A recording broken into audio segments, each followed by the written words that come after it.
Luego de que David venciera a Goliat, y que los hebreos derrotaran a los filisteos en esa batalla, el rey Saúl convenció a David para que no regresara a su casa a seguir pastoreando ovejas. En cambio le ofrece vivir en el palacio, pensando que quizás David reclamaría su premio de casarse con una de sus hijas. Aconteció que cuando volvían ellos, salieron las mujeres de todas las ciudades de Israel, cantando y danzando, para recibir al rey Saúl, con panderos, con cánticos de alegría y con instrumentos de música. Y cantaban las mujeres que danzaban, y decían, Saúl hirió a sus 1000 y David a sus 10.000.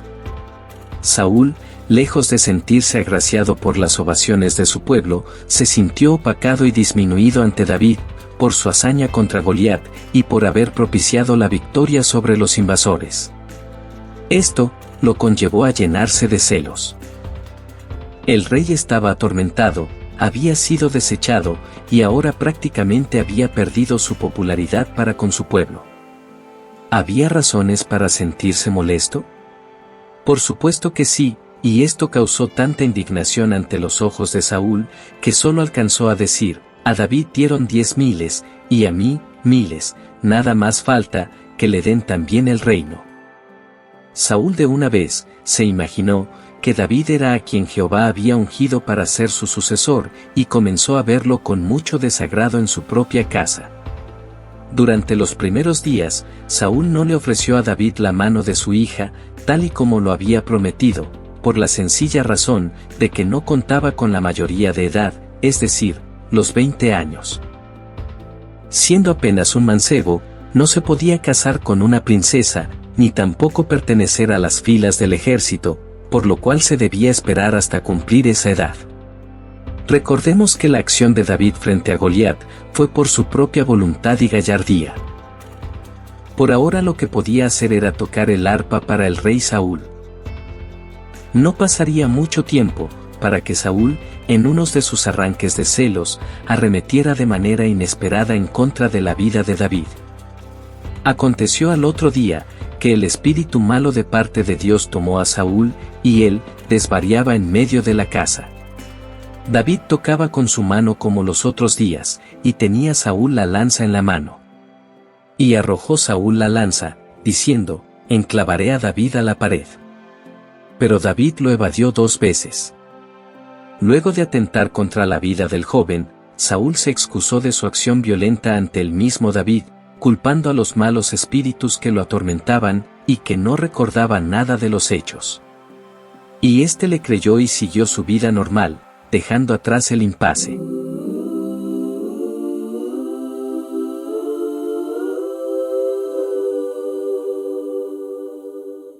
Saúl, a pesar de haber intentado asesinar a su enemigo, siguió conservando su confianza. Al pasar el tiempo, y habiendo ya cumplido la edad requerida, los deseos de Saúl de acabar con David eran cada vez más fuertes, pero sentía mucho temor, porque sabía que Jehová estaba con David. ¿Qué podría hacer para acabar con su enemigo, sin manchar sus manos con su sangre? Esto lo llevó a elaborar un plan: serán los filisteos quien lo mate, y no yo, así mis manos quedarán limpias de toda culpa. El rey Saúl hizo llamar a David, para ofrecerle a su hija mayor Merab en matrimonio, tal cual lo había prometido. Entonces dijo Saúl a David, he aquí yo te daré Merab mi hija mayor por mujer, con tal que me seas hombre valiente, y pelees las batallas de Jehová. Mas Saúl decía, no será mi mano contra él, sino que será contra él la mano de los filisteos. Saúl le exigía a David, que para poder casarse con su hija, tenía que estar al frente de su ejército, para librar cuanta batalla le saliera de sus enemigos. El plan de Saúl era que, en una de esas batallas, existiera la posibilidad de que fuera atravesado por una espada, por una flecha o por una lanza del enemigo. Pero se llevó una sorpresa inesperada, ya que David no quiso tomar la mano de su hija. Pero David respondió a Saúl, ¿quién soy yo, o qué es mi vida, o la familia de mi padre en Israel, para que yo sea yerno del rey? Y de esta manera, se negó rotundamente a enlazarse con la hija del rey, por lo cual, Merab fue entregada a otro hombre en matrimonio. Un tiempo después, a los oídos del rey llegaron los rumores de que su hija menor y David se la llevaban muy bien, que Mical estaba sumamente enamorada de David y que a éste le gustaba. Dado a todo esto, puso otra vez en pie la oferta de matrimonio, pero esta vez usó otra técnica, ya que encomendó a sus criados de confianza a que le inculcaran a David que se casara con su hija menor Mical.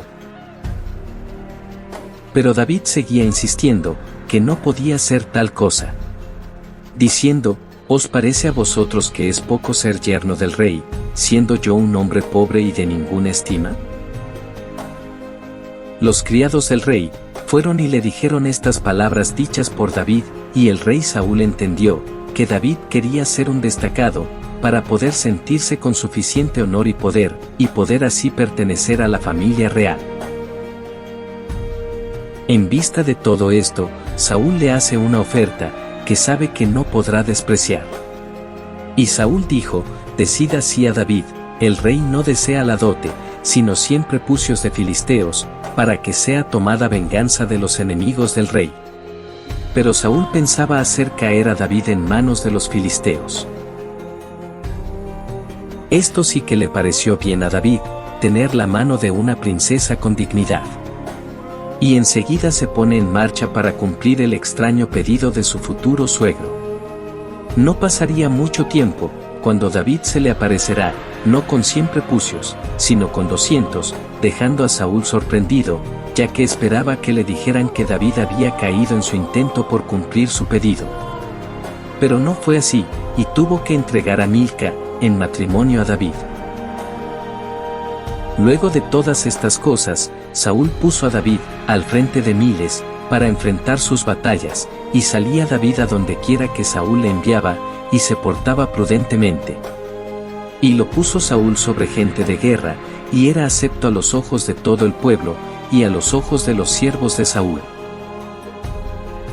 Todo esto, con la finalidad de que en algún momento le llegara la trágica noticia de su muerte en las manos de los filisteos, pero nada de eso ocurrió, sino todo lo contrario. Y salieron a campaña los príncipes de los filisteos, y cada vez que salían, David tenía más éxito que todos los siervos de Saúl, por lo cual se hizo de mucha estima su nombre. Saúl procura matar a David. Saúl, lejos de sentirse agraciado por las ovaciones de su pueblo, se sintió opacado y disminuido ante David, por su hazaña contra Goliat, y por haber propiciado la victoria sobre los invasores. Esto lo conllevó a llenarse de celos. Por lo cual encomendó a su hijo Jonatán y a sus siervos más allegados para que mataran a David. Jonatán fue rápidamente y se lo hizo saber a su amigo amado, para que se ocultara, hasta que él tratara de calmar a su padre. Más tarde, habla con Saúl, y le ruega que, por favor, deje la locura de acabar con la vida de su yerno, quien fuera un salvador de Israel, y quien había ganado muchas batallas para él. Así logró convencerlo de desistir en su alocada idea, de querer acabar con la vida de su amado amigo. Y escuchó Saúl la voz de Jonatán, y juró Saúl: vive Jehová, que no morirá. Y llamó Jonatán a David, y le declaró todas estas palabras. Y él mismo trajo a David a Saúl, y estuvo delante de él, como antes. Aparentemente, todo volvió a la normalidad, pero no sería así por mucho tiempo, porque Saúl seguía siendo atormentado por los celos, hasta que nuevamente trata de enclavar a David con su lanza a la pared. Pero él se apartó de Saúl, y herido, huyó y escapó aquella noche. ¿Cuándo se imaginaba David que Saúl iba a atentar contra su vida nuevamente, en su propio palacio? Gracias a la mano de Dios, David pudo otra vez escapar, herido pero vivo, salvándose de ser atravesado por la famosa lanza de Saúl. David tuvo que huir nuevamente de su presencia, pero que más tarde, Saúl se volverá a excusar delante de su hijo y de sus siervos. Esta vez alegó que su acción violenta se debió al ataque de sus malos espíritus, y que nuevamente no recuerda nada de lo sucedido, lo cual muchos le creyeron. Mas David no le creyó, porque dudaba realmente de su historia.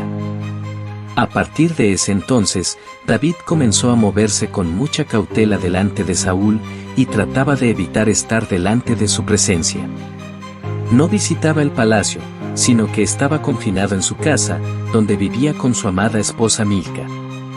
¿Quién va a querer estar al lado de un hombre esquizofrénico que no soltaba su lanza ni para ir al baño? Esta vez, David busca hablar con su amigo Jonatán para exponerle su preocupación. ¿Qué he hecho yo? ¿Cuál es mi maldad, o cuál mi pecado contra tu padre, para que busque mi vida? Jonatán trata de explicarle a David que le dé el beneficio de la duda, ya que él no cree que en realidad quiera matarlo, y piensa que en verdad todo tiene que ver con lo del espíritu malo. Porque si en verdad quisiera matarlo, ya él lo habría sabido. A todo esto, David le responde que su padre se lo oculta, porque sabe que él se lo diría inmediatamente, puesto que lo amaba como su propio hermano. David le propone un plan para averiguar las verdaderas intenciones de su padre, y le dice a Jonatán lo que debe hacer. Piensa que el mejor momento para descubrir las verdaderas intenciones de Saúl era durante los 3 días de la fiesta de Año Nuevo, donde era costumbre de que el rey se sentara a comer con toda su familia. Todos reunidos en una misma mesa, y esto se llevaba a cabo por 3 días, mientras durara el tiempo de la luna. Para esta celebración era importante que los participantes se mantuvieran purificados y limpios ante los ojos de Dios. Saúl esperaba que David se presentara, como si nada hubiera ocurrido, y David mantenía la esperanza de que todo fuera un malentendido a causa de su enfermedad. Ya en la celebración de la fiesta, la familia se dispone a comer, y estaban todos reunidos. Estaban los hijos e hijas del rey, el general Abner, y algunas personas de las más allegadas a Saúl. Pero el asiento de David estaba vacío, y aún así, nadie preguntó sobre David. Su esposa Mical estaba tranquila en su asiento, y la cena se llevó a cabo con absoluta normalidad durante ese primer día. Y Saúl pensaba entre sí mismo, que de seguro David no estaba purificado para ese momento, y por esa razón no había participado durante ese primer día.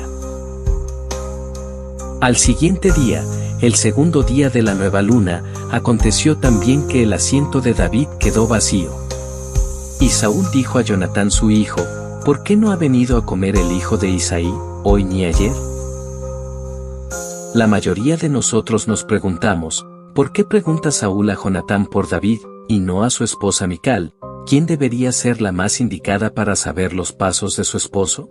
Pues, porque Saúl sabía exactamente que la amistad entre su hijo Jonatán y David era muy fuerte, y que quizás Jonatán sabía más cosas que lo que su propia esposa podría saber. La respuesta de Jonatán fue de inmediato, y expuso que David tuvo que viajar de manera inesperada hacia Belén, una excusa que Saúl no se la compró, más aún le dijo las siguientes palabras. Hijo de la perversa y rebelde, ¿acaso no sé yo que tú has elegido al hijo de Isaí para confusión tuya, y para confusión de la vergüenza de tu madre?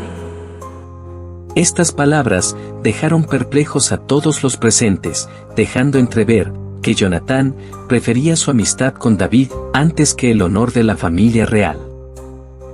Y que representaba una vergüenza, tanto para él como para su madre. De aquí en adelante, el reino de Saúl estaba en cuenta regresiva, y solo viviría para perseguir a David. Ya no le importaban los filisteos, ni los amonitas, ni los amalecitas, ni nada por el estilo. Solo buscar y matar a David. Y Jonatán le advirtió que su padre lo quería matar y que debía mantenerse oculto.